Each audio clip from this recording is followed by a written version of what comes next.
Saturday will go, Sunday will go, and Monday will come and you'll go back to the class.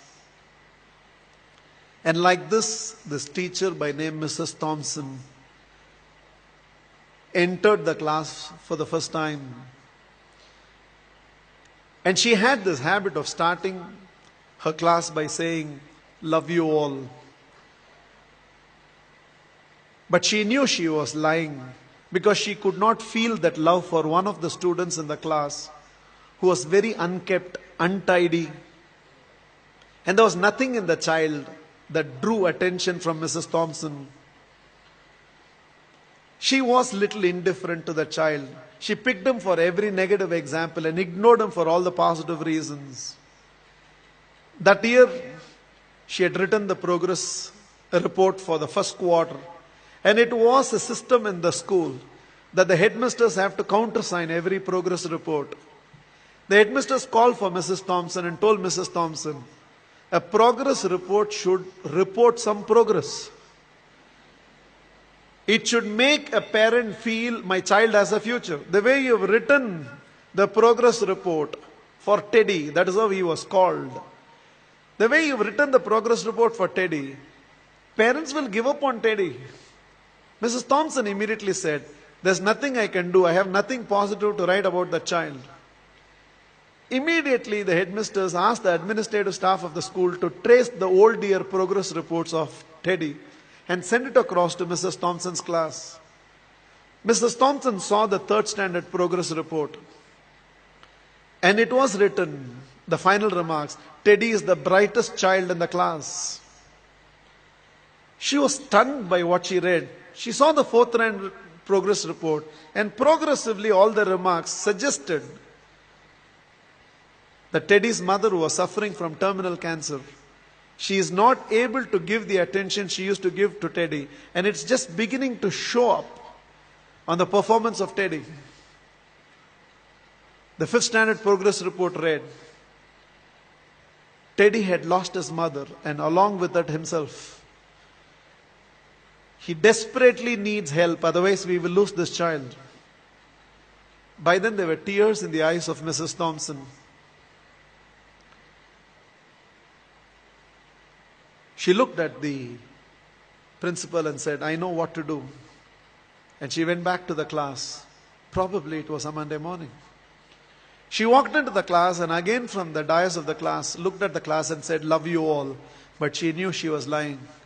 The love she was feeling for Teddy right now was far, far greater than the rest of the class.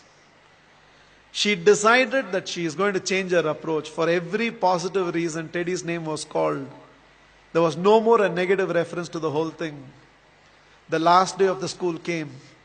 All the children had brought some gifts for the teacher.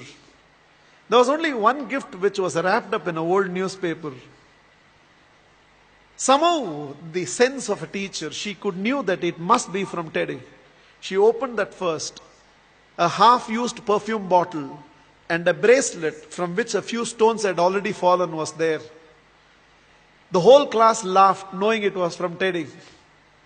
But without saying anything, Mrs. Thompson just took that half-used perfume bottle, sprayed it on her, wore that bracelet. With a quarter smile, it seems Teddy told,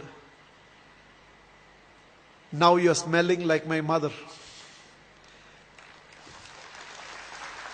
This is the last perfume that she used before she left me. And this is what was removed from her body before she was taken into the coffin. 1 year later, end of the school, end of the year, there was a letter on Mrs. Thompson's table. I have seen few more teachers, but you're still the best teacher I've ever seen. With love, Teddy.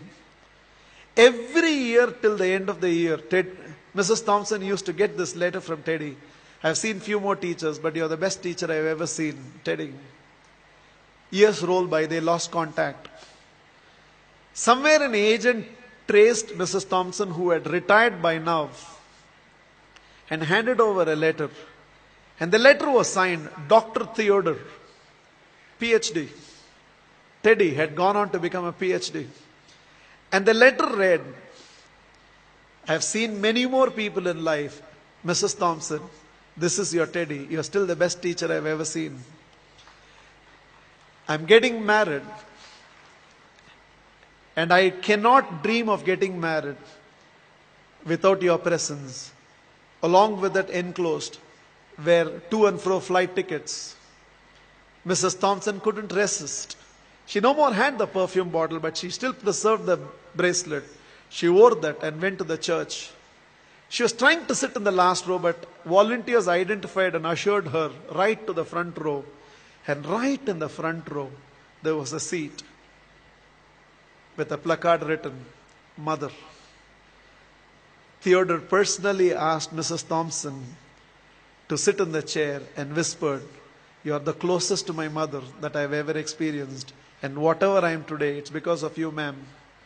The wedding happened, and after the wedding, Theodore introduced Mrs. Thompson to his newly wedded wife. Without her, I wouldn't be where I am today. There were tears in Theodore's eyes.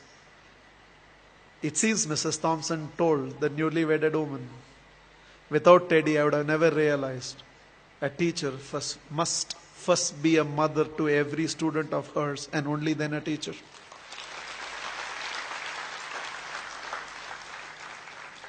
This is just my request to all of you. There is a Teddy sitting in your class. When you go back to your classroom on Monday morning, there is a Teddy in that class, and you can be that Mrs. Thompson. Please, on Monday, don't go back to the institutes as a teacher. Go back as a parent who can also be a teacher and be a turning point in the life of those children. You plus me. I believe we can build a new world.